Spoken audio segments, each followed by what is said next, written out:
strategist for female leaders in the corporate and entrepreneurial sectors. Tonya offers permission to do less without the obligation of getting more done. Instead, she promises to help you live a life you will love, one that allows you to slow down and savor the present. She's the CEO of Inkwell Productivity Company. And again, just so thrilled to have you here, Tonya. So welcome. Thank you so much for having me. I am really excited. I truly am so passionate about the book and what I teach women to do. And so it's really so exciting to be here to really dive into it with all of you guys, because that's why I wrote the book. The story that you tell of getting on the plane from Australia and then flying home and then starting to implement a lot of those strategies. I mean, that is literally why I wrote the book. I wanted people to feel like it's not just theory. It's not just, some ideas that you're going to go, oh, this is great, I feel inspired, and walk away. I wanted to really give women the tools to feel more accomplished, to feel better, to feel satisfied. And so to hear that the book has done that for you is it's amazing. It makes me so happy. Yeah, it's been an incredible experience. Tonya, I would love if you would just share a bit about your background, and also how did you become a productivity expert? Yeah, so I like to say that my journey has been an interesting one because I started my very first business back in 2008. So right in this middle of the Great Recession, which is kind of funny because right now there's a lot of that financial, insecurity and a lot of people wondering what's happening and what's going on. But, the fact that I started my business during a recession, the first one, really shows that there's a lot of opportunity. And so that's what I'm really excited about. So I was, just having a little business kind of on the side. I was really more of a stay-at-home mom. My husband was traveling the world. He would be gone for 3 or 4 weeks at a time. He literally would buy a ticket called the Around the World ticket, where he would leave our home in Dallas, Texas, and circle the entire globe and come back. And one of these times when he's on a trip on the other side of the planet, he and I were having a conversation. I was telling him all the things the kids were doing. At the time, my kids were really, really little, playing at my feet. And, he got really quiet and he said, "I'm missing everything." And I said, "Oh, you're not. And he said, "No, I am. I'm missing everything." And so I hung up the phone with my husband that day, and I can totally picture it in my head right now, standing in my bright yellow kitchen, making the decision right then and there that I was going to grow my business to the point where I could absorb his income. My husband worked for a Fortune 500 company. He has his MBA with a marketing specialization, and I'm a stay-at-home mom with zero business experience. And yet I set this audacious goal for myself. So I sat down that night and I created some plans for myself. I knew I had to be really productive. I was still a stay-at-home mom with a husband who traveled for 3 or 4 weeks with 2 small kids. But I was like, you know what? I'm going to do this. At the time I was selling just to friends, maybe friends of friends, didn't have a website, but within about a year, I was able to make my goal happen. So my husband came and started working alongside of me in about 2009. And that's what allowed us to move to Asheville, North Carolina, which is where we live now, because why wait till we retire to live where we want to live, right? So we moved to Asheville, and about a year after moving to Asheville, I looked at my husband and I said, "I love you. I love working in business, but I do not love what we're creating." And he said, "Great. What do you want to do?" And I'm like, "I have no idea." And so you have to remember, my husband and I are both in the business at this point. It pays all of our bills. It pays our mortgage. It feeds our kids the 3 meals a day that they do like to get.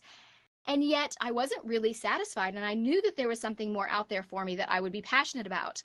So I sat down and I talk about this a little bit in the book. I sat down and I had to give myself some space to really dive into what am I passionate about.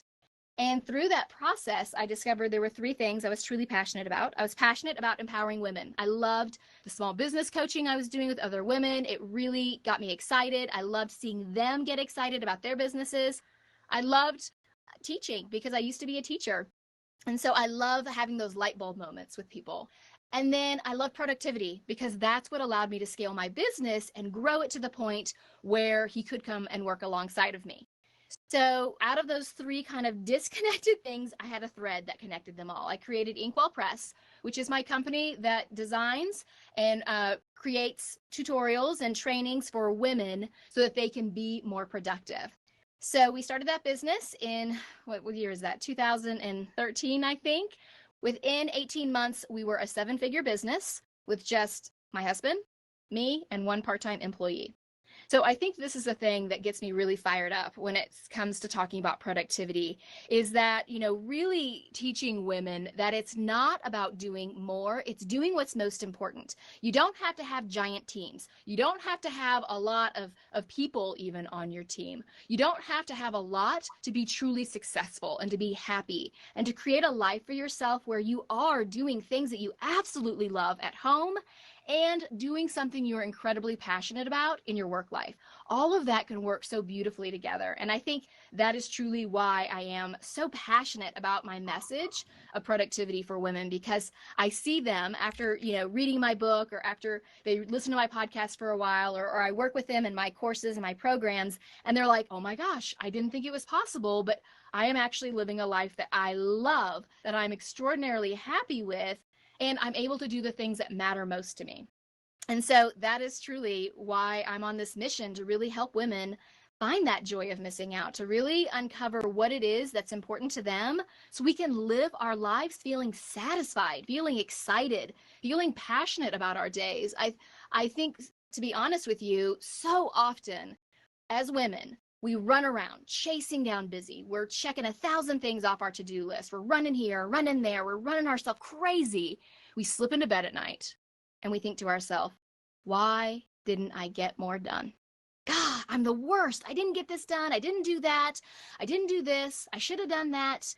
So we're ending our days feeling unsatisfied, feeling unsuccessful. And that is the worst way to end our days. I want women to end their days saying, that was amazing.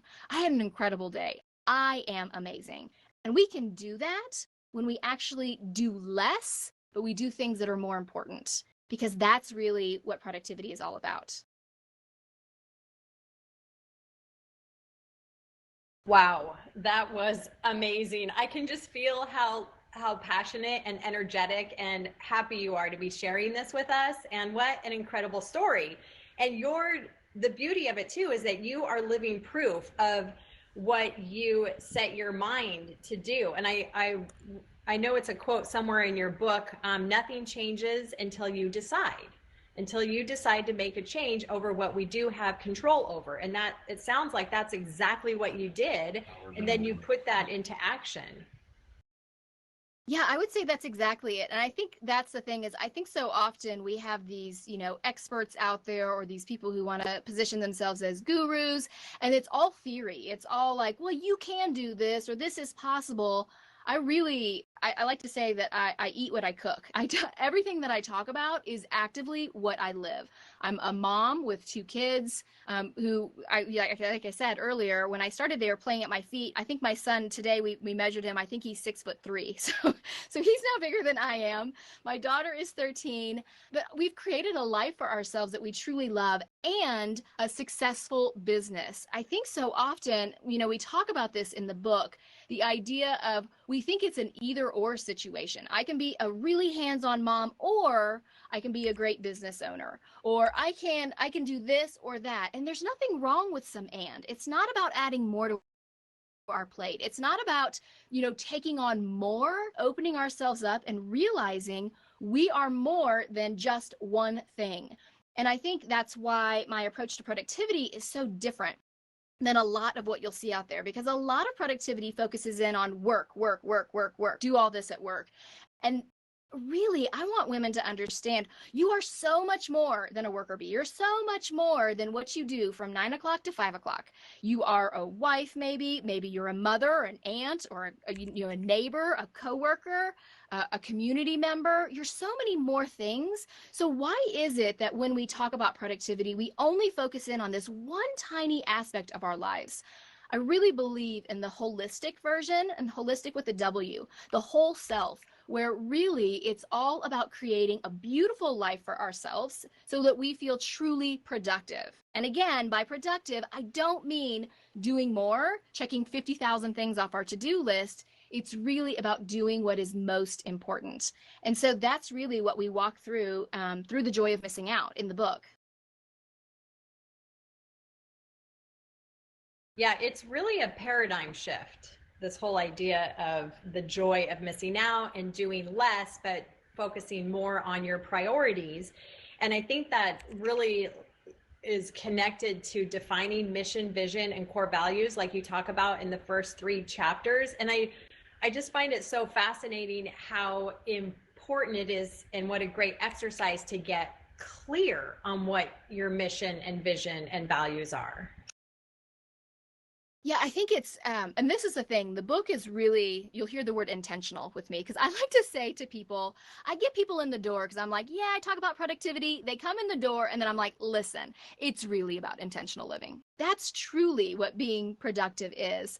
And so you'll notice in the book, it's very intentionally created and structured, where that first section is all about discovery. So it's discovery first. Let's discover who you are. What are your priorities? What is your mission, your vision, and your core values? You know, why it is what you do, how you want to do it, and where you want to go. When we have that North Star in place, that acts as our guiding light to really show us, yes, these are the steps I want to take to get here. And it's easier to say, nope, these things aren't really right for me. Because I think it's really important to really understand what are the things in your life that you really do want to do, because they're tied to that North Star.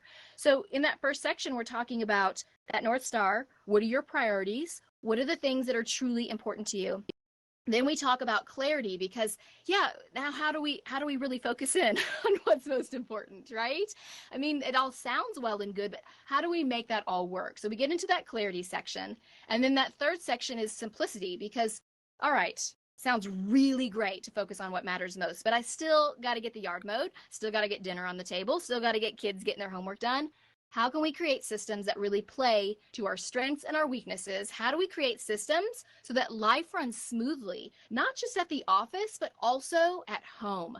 I think, it's so important to have that strong foundation of what's happening at home, because when we have that strong foundation, we can pour ourselves more fully into our work when we're ready to work on our businesses. We can pour ourselves more into that, give it more of our time, energy, and focus, and we can do it guilt-free, because we know life at home is still running okay. Life at home is still running. I like to say, you can bring home the bacon, you can fry it up in a pan, but if the kitchen is burning down around you, it does you no good.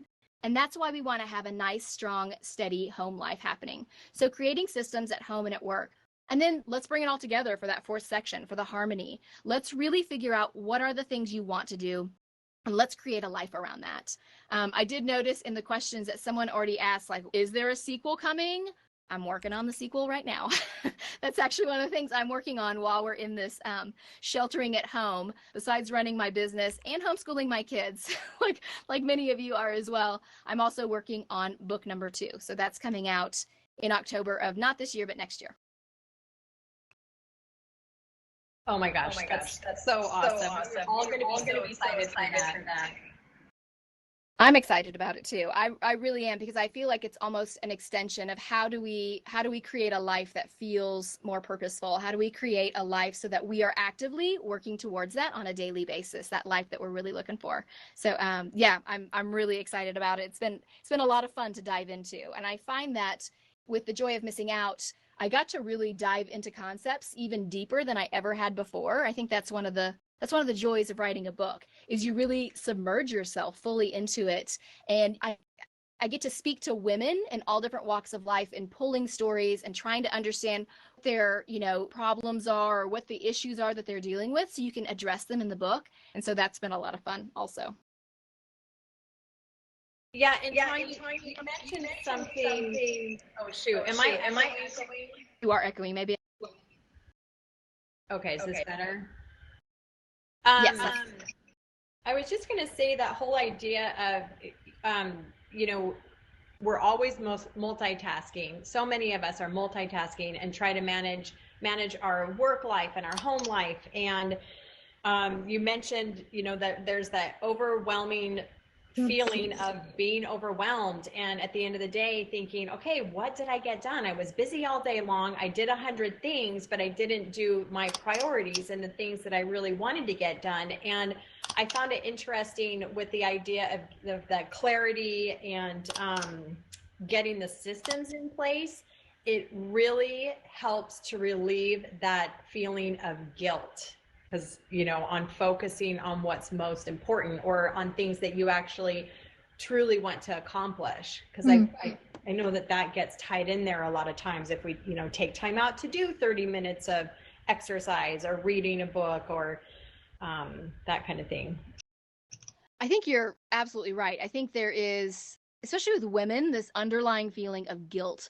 We're constantly shoulding on ourselves. Oh, I should be doing that. I should be doing this. I should have done this. And we're so busy trying to live up to everybody else's expectations. If we live our life constantly trying not to disappoint others, the only person who's going to end up disappointed is us. We really want to focus in on the things that we really can control, first of all. And then I think we really want to focus in on the things that truly do matter to us, the things that are important to us.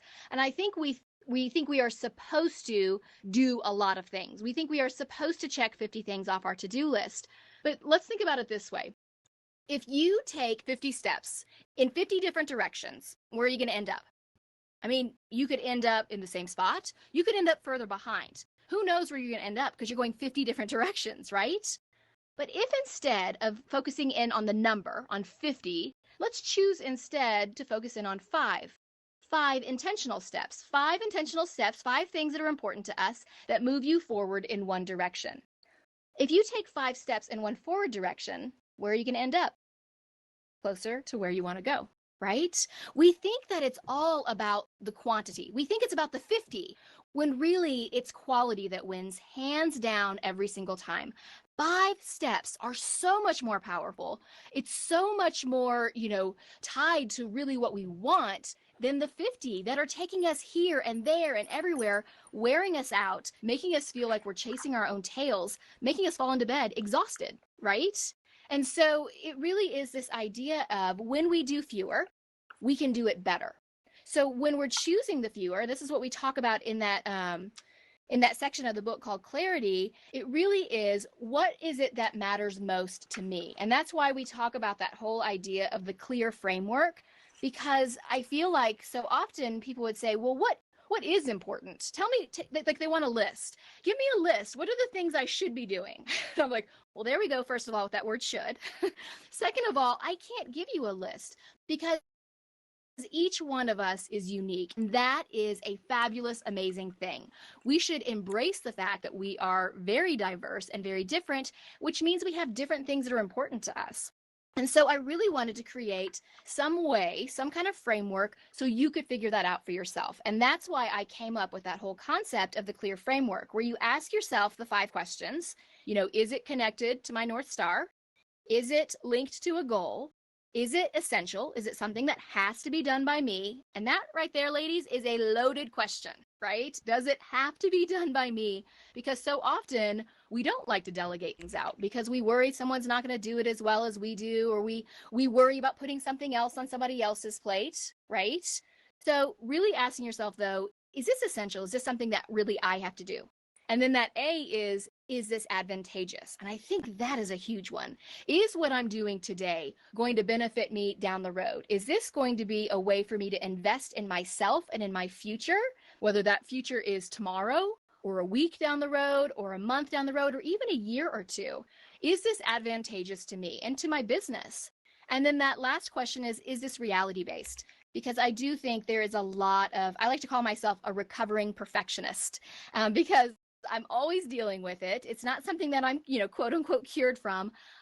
I want to make things perfect. And I have to remind myself that, not everything is going to be perfect. In fact, it's not supposed to be perfect because I'm human. But we tend to lean into this perfectionism tendency, or we lean into these stories that we tell ourselves about what a good mom should do, what a good wife does, what a good realtor does, what a good team member does. And, those are so hard to truly live up to because most times they're not based in reality. They're based in a fantasy of what, the ultimate person does. So that's why I wanted to create that clear framework to really help people understand what is important to me and what is not important to me. And just because it's important to your neighbor or your mother-in-law really important to your mother-in-law, right? Or your friend or your cousin or whoever else, doesn't mean it has to be important to you. Just because they're not aligned with somebody else's things that are important doesn't negate them. It doesn't negate your feelings or their feelings. It just means that you have different needs and different wants. And that, again, that is a good thing. So somebody said just now, I noticed, can you list the 5 things again? So it's called the CLEAR framework. I go through it in chapter 6, I believe, of the book. So each letter of CLEAR stands for a different question. And each time you answer yes, you raise a finger. So CLEAR. C, connected to your North Star. Is that tied, is it tied to your mission, your vision, your core values? The L, is it linked to a goal? E is it essential? Does it need to be done by you? The A is it advantageous? Is it an investment in your future? And then the R of CLEAR is it reality based? Or is it a story you're telling yourself about what you should be doing? But yes, it's in chapter 6. Wow, so many golden nuggets. This is so incredible. I love all of this, and asking ourselves the questions, like taking the time to slow down and take a deep breath. And I know you mentioned it too, having that space for reflection and how important it is to, have that self-awareness and really find clarity in what is important to you. Not your neighbor, not your mother-in-law, not your colleagues, but it's okay to have your own trail to blaze and to really own that. I just think that I just love the idea of the questions and like slowing down and really getting in tune. Yeah, I think the questions help because I think you should ask yourself right now, when's the last time I questioned what I put on my to-do list? When's the last time that I asked myself, does this really need to be here? So it is a matter, and it goes back to that idea that we talked about a minute ago about people come in the door and I go, it's really about intentional living, right? It's being intentional about what we're including on that list and really being mindful of how we're choosing to spend our time, because we are choosing how we spend our time. If your day feels packed, that's a choice. You may not realize it, but that's why we want to stop and question. And the thing is really stopping to question is such a powerful thing because it really gives you a moment of pause to really take a good hard look at it and make a decision, make a choice. Everything we're doing is really, truly a choice.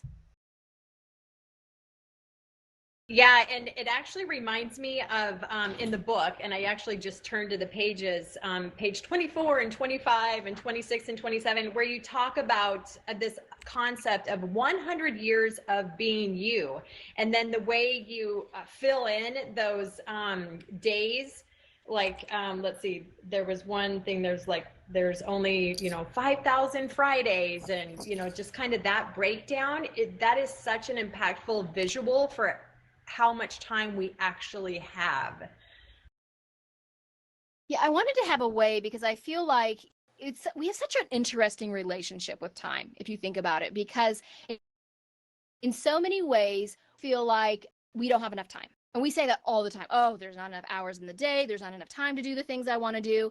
And yet somehow on the other end of the spectrum, we have this idea of, oh, someday I'll do this. Someday we're going to travel to this place, or someday I'm going to accomplish this. So we have this really interesting juxtaposition of we don't have nearly enough time and we have all the time in the world, right? And it's so fascinating because we have these conflicting thoughts at the very same time. So I really wanted to take this idea of time, which I think is so abstract, right? I mean, time is not something we can actively see. And I wanted to put it into concrete terms so we could really see how time moves in our own lives and how it marches through and how we react time. In that example in chapter 2, where we're going through the 100 years of being you, it's interesting because at the start of, and in there I talk about a couple different parts, but let's just talk about the part with being a mom and having our kids at home. At the beginning of the 18 years, we feel like, oh my gosh, first of all, we're in the trenches. It's a lot of work. You barely feel like you're getting your head above water. And so you get to this point where you're like, you're just getting through your days. And as your kids get older, like mine is 17, so we're fully on the countdown right now.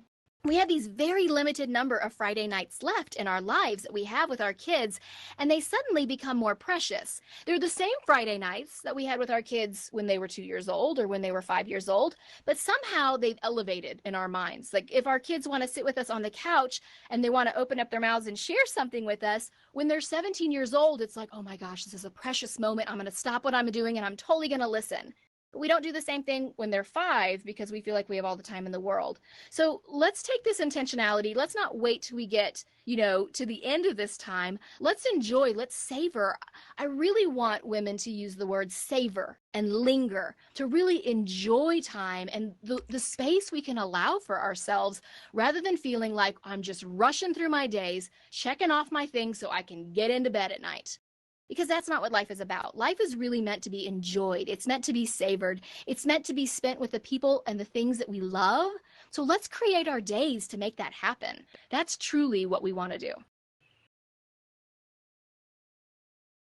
Oh my gosh, I love that so much. Yeah, the savor. And when we're focusing more on our priorities and instead of chasing busy all the time, we are more able to savor, like you said. I would love to say hello to Don Loading and Patricia up here on stage. And Patricia's one of the co-founders of the eXp Power Girls, and Don Loading is on the council, and they're both real estate agent extraordinaires. But I know they have some questions and to bring up as well. So wanted to. Well, hi, Tonya. Thank you so much for being here today. I just wanted to let everyone know, when I got this book, I got it on Audible and I started listening to it, and it just resonated so deeply with me that I knew I had to do more to get this book out to other people. So I'm the one that started the book club, and we're on chapter 6 right now. We actually will be meeting and doing a Facebook Live in the group as soon as we're done here. Well, at 2 o'clock Central. And, I just want to say thank you. This has just helped me so much to really figure out what my mission was and my vision, and really wrap together with my passion and really just bring a lot of clarity. Only on chapter 6 so far, so it's been huge, and I just love it. And I'm going to paste in the group in case you're not in that book club and you want to still get in. Even if you haven't started reading the book, you can get into the group and just talk with us. We just literally get in there and do a Zoom in the group, and it's just really, really good. So Tonya, thank you so much. We're only on chapter 6, so I'm really looking forward to the last half of the book as well. And I will once again share that here in the chat. If anybody wants to just click it and join there, I'll approve you, and we'll talk to you soon. So thank you so much. Thank you so much. I love that you've started a book club, because really one of the things I wanted this book to do is I wanted it to tear down those walls. We so often we put up these facades of perfection. Oh, everything's good. Everything's great. My kid is great. Everything is good, right? You go to the playground and you're the only mom who's like, wait, am I the only one struggling here? Like, is no one else struggling? So I love that you guys are coming together as a group, because truly, and I talk about this towards the end of the book, where I'm like, let's crumble these facades of perfection. Let's stop acting like it's all rainbows and sunshine and lollipops. Like, life is hard at times, and we need to be more available to be real and honest with each other. It's not a competition of who's the best. It really is about us as women coming together, supporting one another, encouraging one another, and lifting each other up. Because when we do that, when we link arms together, when we create that solidarity between us, we are so much stronger and we're so much more capable. I mean, I feel like for me, it has been the women in my world, in my business life and in my motherhood life, who I can go to and say, this was really hard. Or, you know what, I yelled way too much at my kids today. Because any woman who says, I haven't yelled at my kids ever is a liar. I mean, let's be real and honest with each other. So I really wanted people to create book clubs. I wanted it to spark some conversation. There's going to be things in the book that you absolutely resonate with. There's going to be things you don't agree with. And I think both are amazing and should be discussed. So I hope you guys are using the discussion guide, because I do have that free discussion guide that goes alongside the book that really allows you to dive deeper into a lot of the concepts. I never wanted anyone to read the book, close up the cover when they finish and go, that was great. Now what? I Yeah. wanted people to say, all right, now I know what the next step is. Let's get started. Yeah, I did share the workbook, and also let everyone know about signing up for the companion to go with the emails, the email companion.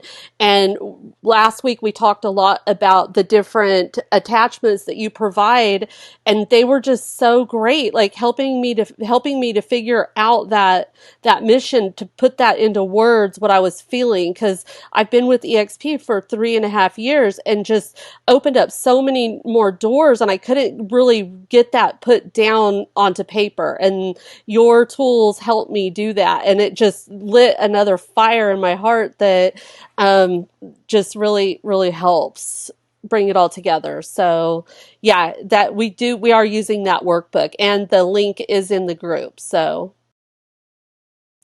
I love that. I love what you said there too about lighting your heart on fire, because that I think is something we all need. We need to feel a little bit of fire in our bellies and getting excited about what we're doing. And oftentimes, we talk about that idea of the small, huge movements in the book, that they're simple to do, they're easy to implement and manage. It doesn't have to be giant leaps that we're taking on a daily, regular basis. Sometimes it's the small things. It's getting that first step that builds up the second step, that builds up the third step, that gets us to that, where we're finally moving at a great pace and a great momentum. And when we have that momentum, it is extraordinarily powerful. So I love that you're talking about that, like getting those first steps going and just continuing moving forward. That's beautiful. And It is. Tonya, oh, sorry, go ahead, Patricia. Yeah, I was just going to say, Tonya, I'm a squirrel. So this has definitely helped me put the whole thing about the boundaries.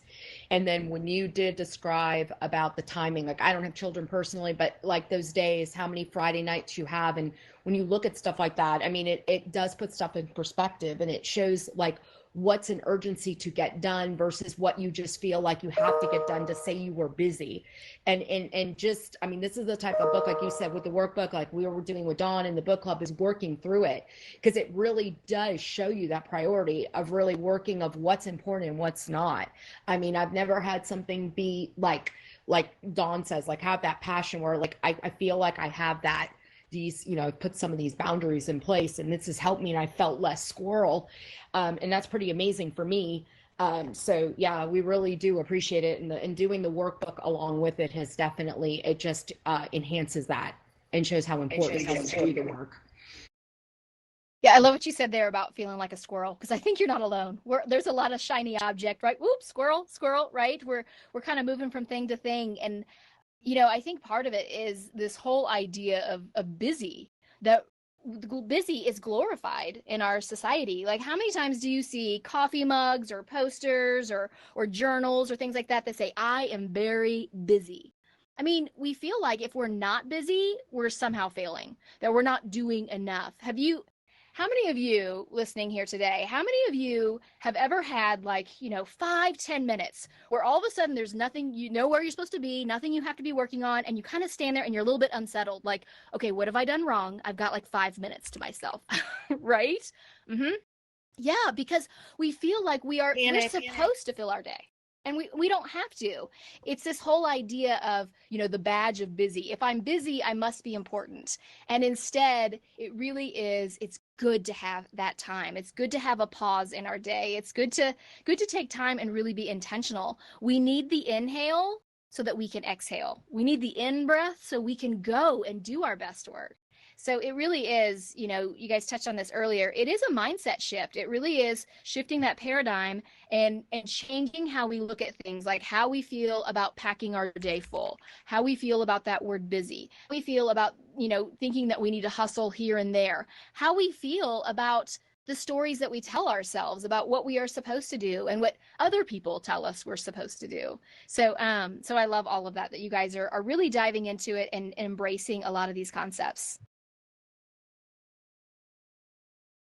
And Tonya, you have another really great concept that you talk about in the book and on your podcast, but the idea of rewarding the progress is so huge. It really is. I think that we feel like we should just do this because we're adults. And that's not really how life works. Life works by rewarding ourselves. We get a little boost in our momentum when we reward ourselves. And I think rewarding ourselves plays out in several different areas. We talk about it pretty in depth when we talk about the idea of habits, which I think is in chapter 7. I don't know. I think it's 7 or 8. It's definitely in section 3. But, this idea of we need to reward ourselves when we're making progress, when we're doing something good. And I think so often we think, a reward has to be either something monetary or it has to be something like chocolate. I am certainly not against chocolate as a reward. I'm a fan of chocolate and getting it as a reward, but I don't want to eat chocolate all day long. So there's lots of ways we can reward ourselves simply for doing good, patting ourselves on the back and giving ourselves a kind word. I think so often we have this terrible negative self-talk in our head that tells us everything we've done wrong and nothing that we've done right. So taking some time to really acknowledge the good you've done, even if it's small steps. I think, again, the small steps really add up. We put so much value on the big jumps and the big leaps when really the small steps add up. Sometimes they add up even faster than the big steps. But when we reward ourselves by kind of looking at what we're doing and saying, you're doing a really good job. How about if you give yourself, 15 minutes to read a chapter of a book? How about if you take an extra long shower today? How about if you, soak in the tub for a little while? How about if you paint your nails? How about if you, right? Like give yourself little things, little nuggets to make yourself feel good. We don't think twice about doing this for other people. We don't think twice about saying something really nice to a coworker. Hey, great job with that sale. You did a fabulous job with that open house. I was really impressed with how you did this, that, and the other. But we won't take the time to say that to ourselves, right? Or we won't think, we'll think about rewarding a team member or maybe, getting a gift card for somebody on our team who's done a good job, or we'll do all these rewards for everybody else, but we forget about us. So often we are so busy people-pleasing that we put ourselves at the very bottom of that people-pleasing list. And for some reason, we feel like, well, it's just me. Well, you should be your biggest cheerleader. You should be your biggest best friend.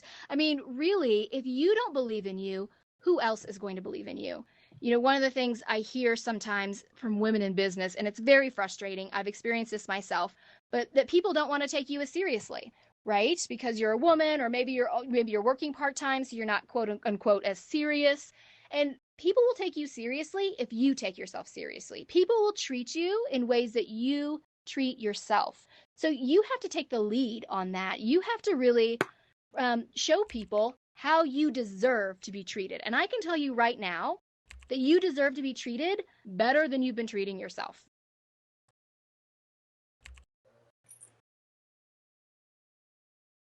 That is so true. We do that. It's almost like a guilt feeling if we, say we did a great job or we're really proud of what we did. I mean, but we'll say it's other people. And I don't know. I don't know why we got that behavior or where that came from, because I always remember my mom never, always saying, you should be proud of yourself. But I don't know. I guess as we get older, it's almost like a guilt thing. Like you feel guilty whether you put yourself first before your kids, or you're happy that you did something or you accomplished something. And I like you said, it's a mindset to change that and stop that type of behavior because it's destructive.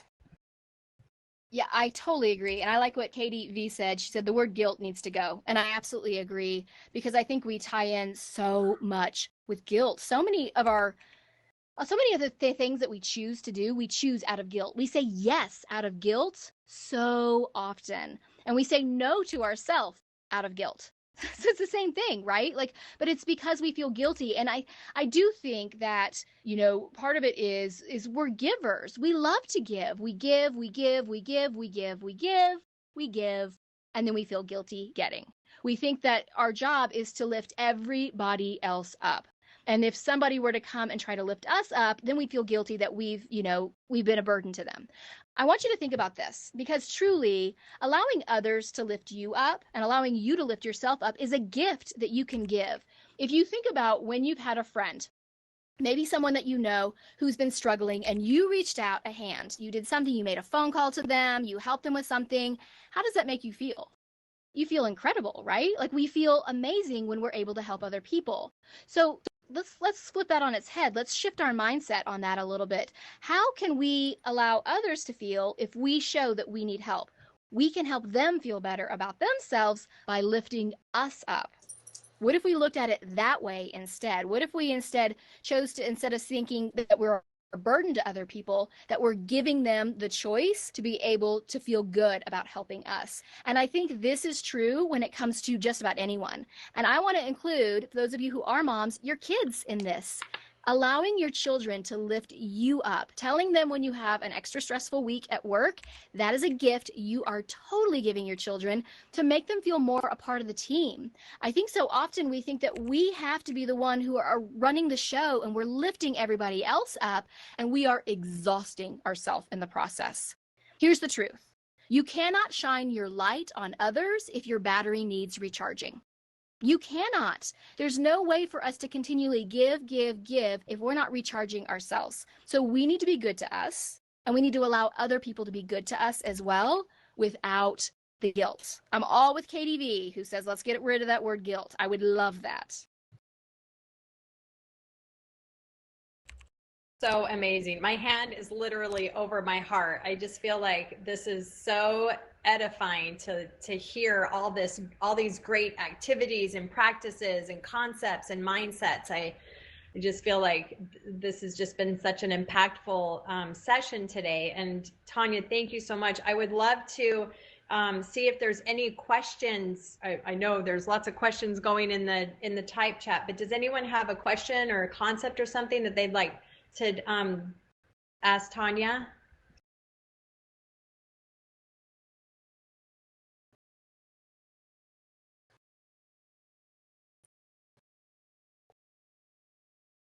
Got something being typed. You can type or go ahead and unmute your mic and ask.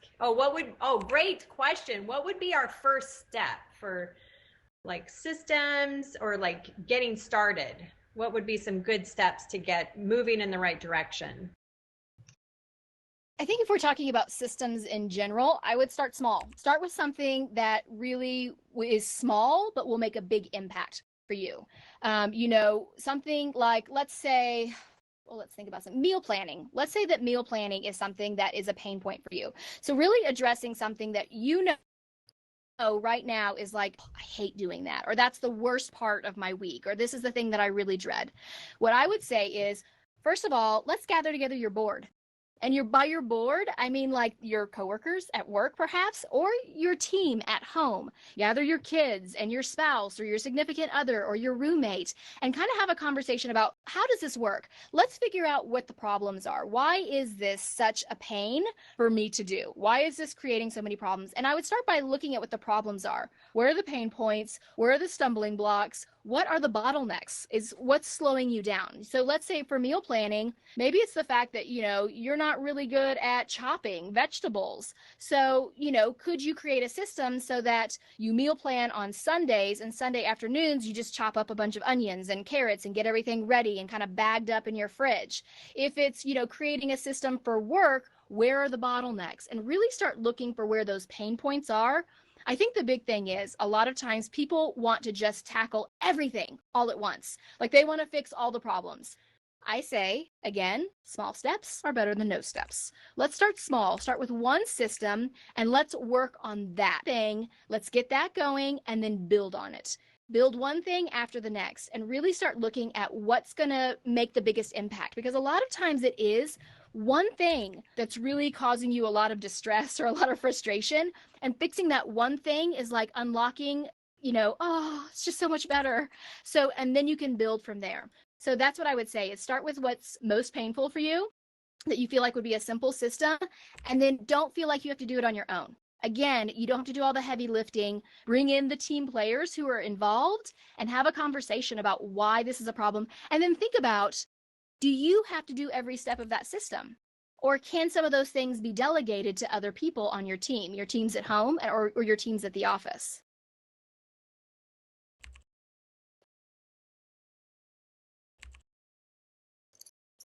I love how you speak to the fact that people around us that are a part of the solution are our board members. I think that's really cool.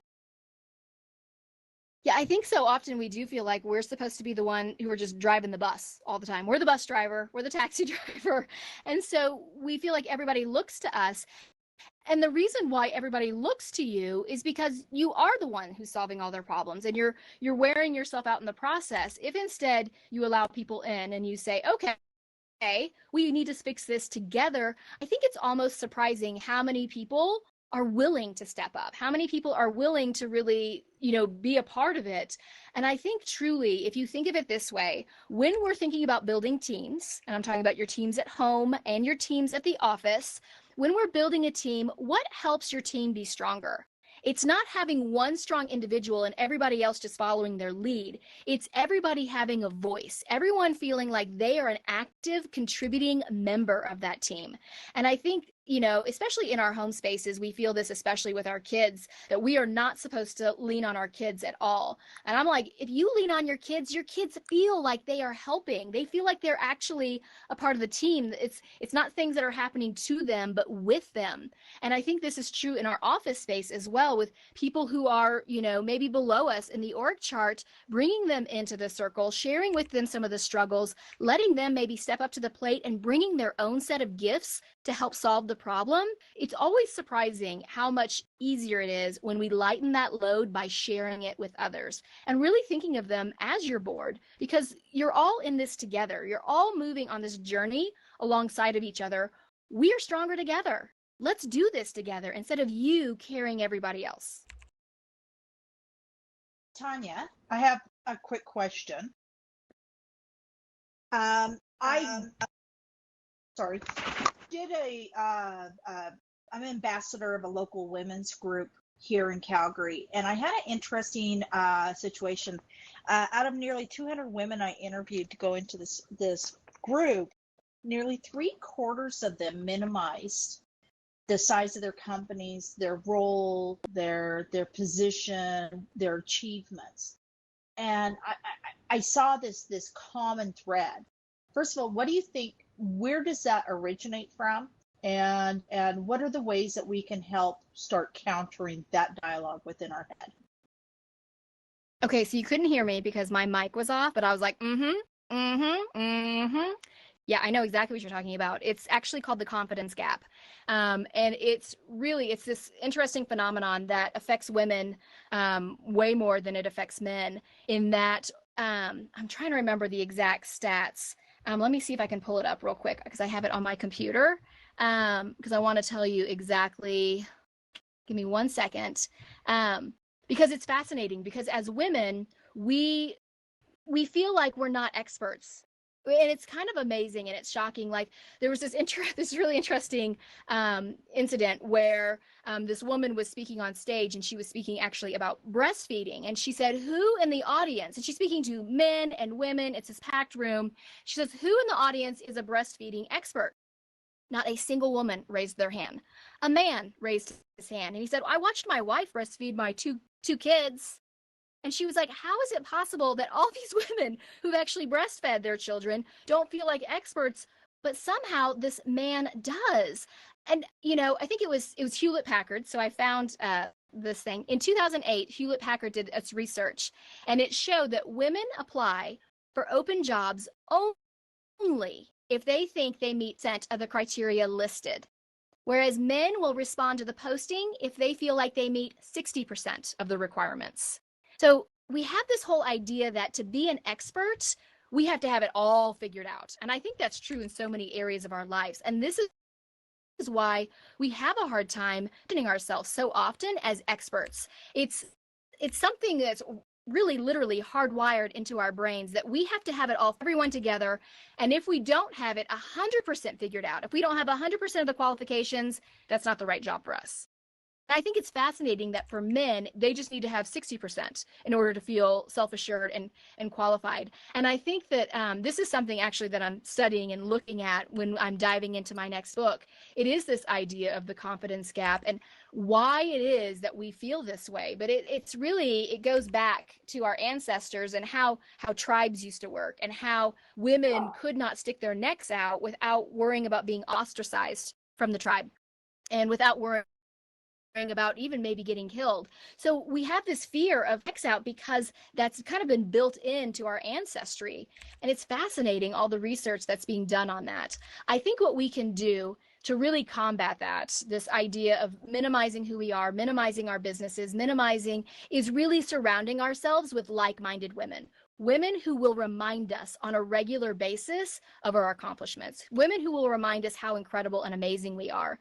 I think there is so much strength in finding other women who are serious about growing their businesses, who are serious about wanting to become strong leaders. We can come together and really work together to support and encourage each other, because we all need that reminder from time to time.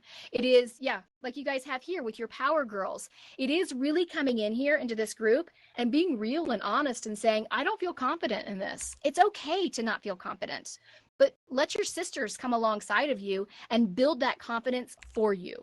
That is what we are here for. You know, if we dig back into that ancestry, like we talked about, we were designed to work in tribes. We were designed to come together as women and gather together and help each other.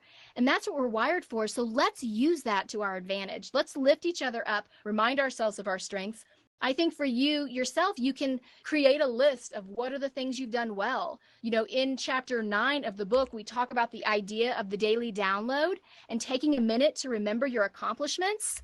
I think so often we only remember the things that didn't go well. You know, we talk about the marble jar moments in the book and how good we're so busy thinking about the things we did wrong. That's why we have a hard time really thinking that we are experts or we're good. We're so busy counting on our fingers all the things that we didn't do well or the things we didn't know. Thank you. That is, yeah, that's awesome. Just change that script. And if you can't do it yourself, maybe ask a power girl to help you. Yeah, I think too, you know, how we talk about the idea of stories in the book in chapter 2, and that obviously is woven throughout the book. It really is too this idea of what is the story that you're telling yourself? And here's what I would tell you. When you're diving into what the story is that you're telling yourself, it's not going to come with the first why. Is this a story? I like to say it's the fifth why. And the fifth why is kind of it's actually a technique used in operations to really get to the heart of what the bottleneck is or what the issue is in the system. You ask yourself, why is this? And then you ask yourself, why again? And you ask why again. It's going to be deep. It's going to be, you know, deep in there.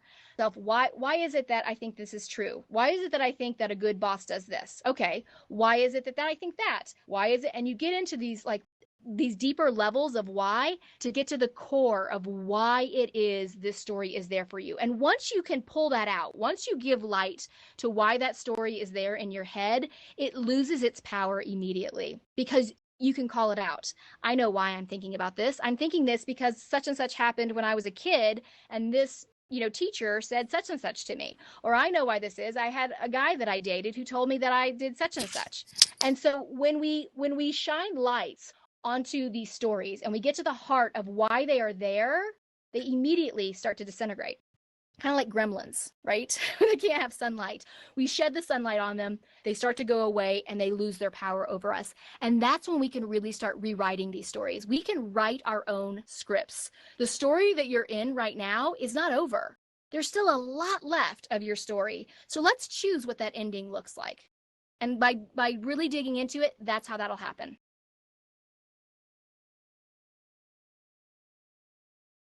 Wow. I like how Debbie said change the narrative, because just because what we're doing now, we can't, you know, doesn't mean we can't change it. And I think even with our group here, everybody's here for support and to bring everybody together. We are definitely better together as a group than single. And I think this quarantine has maybe showed that to a lot of people, and everybody's going to have different opinions and not everybody's going to get along, and that's fine. But I think women, sometimes we can be very brutal to ourselves. I mean, look at women who are high up in positions. You know, look what women say. And sometimes I think that narrative has to change too. Support those people. They're going through just what anybody else is going through. It doesn't matter what position you're in. So I think that that's one thing, is coming together and definitely having that support, and to help push and rise, women up, and no matter what stage or position they're in their life. Absolutely. I think you're so right. We feel like, well, when I've gotten to this level, I won't deal with this kind of stuff anymore, right? Or well, it's different for them because they're at X level, right? Or Y level or whatever. But really, we all have shared experiences. We all have, a lot of this hardwiring in our brain with the way that we think. This is why I wanted to write a book for women, not just for people in general, but to really lean in to who we are as women, and our strengths, and are the things that we struggle with, and the internal battles that we have, because it is different. And I'm not saying that to say that one is better than the other. It just means that we're different, and that's okay. So let's dive into that. And again, when we start to shine a light on some of these things, that's when it becomes easier. That's when things become simpler, and we can really dissipate a lot of those struggles that we're experiencing. I wanted to go back a little bit to when you were just talking about the tribe and what we've grown here. It's so important to be able to lean in, and when we're not having or finding the strength within ourselves, reaching out and having that tribe to turn to. And it just speaks to the strength. I keep saying strength, but it speaks to the strength that women do have, that we're nurturers, that we're supporters, that we can lift each of us up. We can lift another woman up like nobody else can. And to be able to lean into a tribe, nobody is alone in this. And we even if we think we're alone, open your eyes, turn your head around a little bit, and see what's in front of you, see who's in front of you. And, if it's not Power Girls, it's going to be something else. You always have a tribe. We're not alone in this. So I love what you said about that, reaching out and into our tribes. I think sometimes we forget that we do have tribes around us, because so often we feel like we're alone in the journey, or it's just us. This is just something that I struggle with. And this is part of the reason why I do think it's powerful and vulnerable, and to really share the struggles that you're experiencing, because you'll be shocked at how many women nod their head next to you or go, yep, me too. And then that creates a powerful connection between us. So you're not on this journey alone. We're all experiencing things together, sometimes in different ways, but that is really what you guys are all here for. And that's what I love about getting to speak to this group here today, is that you guys are creating a community of women to really actively come together and support each other in your work life and in your home life. And I think it is incredibly powerful. Look left, look right, because we're here together. We're all here to support and encourage one another.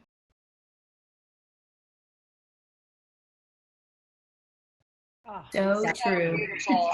So beautiful. Oh my gosh.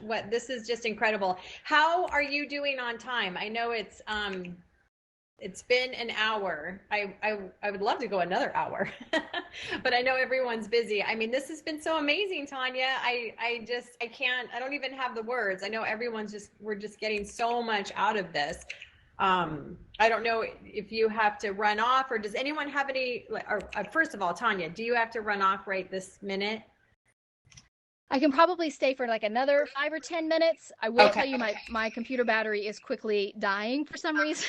And so I have that working against me right now.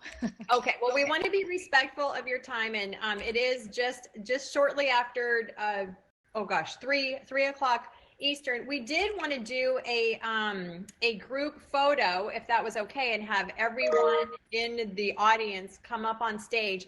Now, before we do that, let's just know that you can reach out to Tonya. She has her website, her book.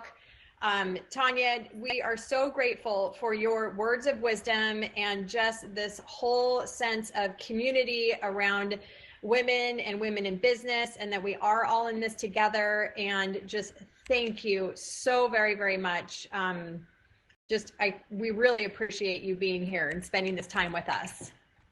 Absolutely. I have to be honest, I love speaking to groups of women like this. I really feel like, again, it is us coming together. So so thank you so much for having me today. This was wonderful. And I love getting to speak to women just like you. Awesome. Okay, we're going to do a group photo. Did Patricia, were you able to find Yes. someone that can take everyone, please come Armstrong on is- stage. Yeah, everybody come up. Chris Armstrong is here. He's going to take the picture for us.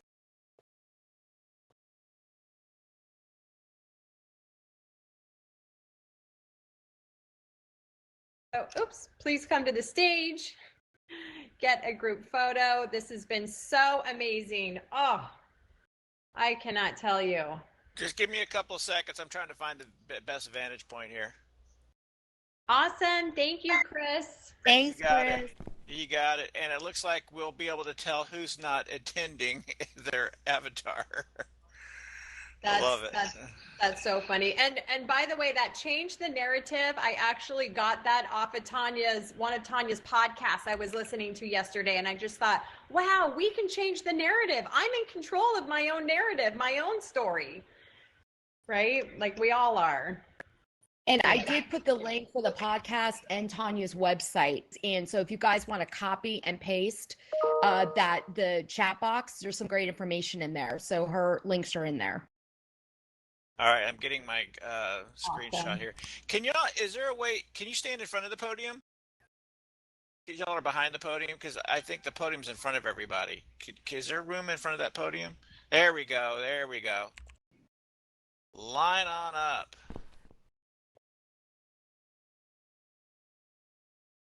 Grace, you might want to get on the thing too if you want. Nice hat. So cool. So cool. So far everybody, let's see, Janelle is on the end and Laura is on the end. So everybody in between those two people. It's like Janelle's in the black and Laura's in the beige top if y'all get in between.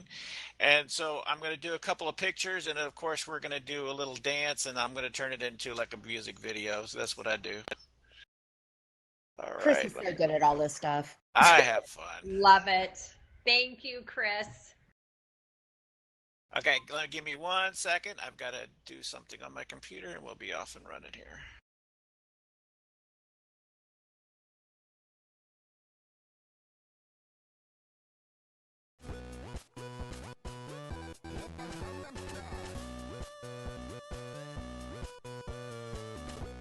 Don't dance yet. Don't dance yet. I'm getting things set up here. I really like the samba. I like Yeah, this that one too. sounds the best anyway. Okay, give me a second here. Okay, I think I got it set. I got my out of the picture. Here we go. Can everybody do like a wave at the same time? See if we can get a wave in there.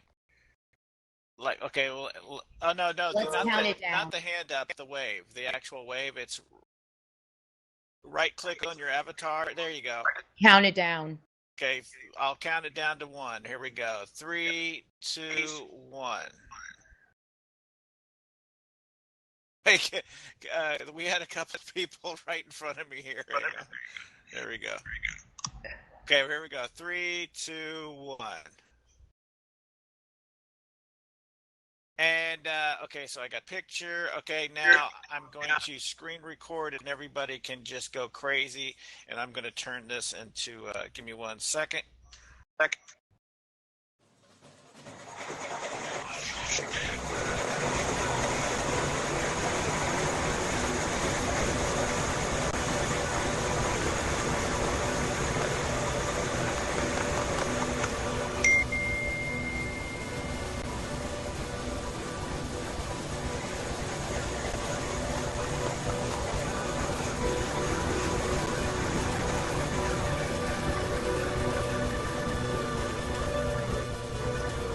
That's a lot of dancing. Yeah, it is. Okay, there, I got it. So keep going.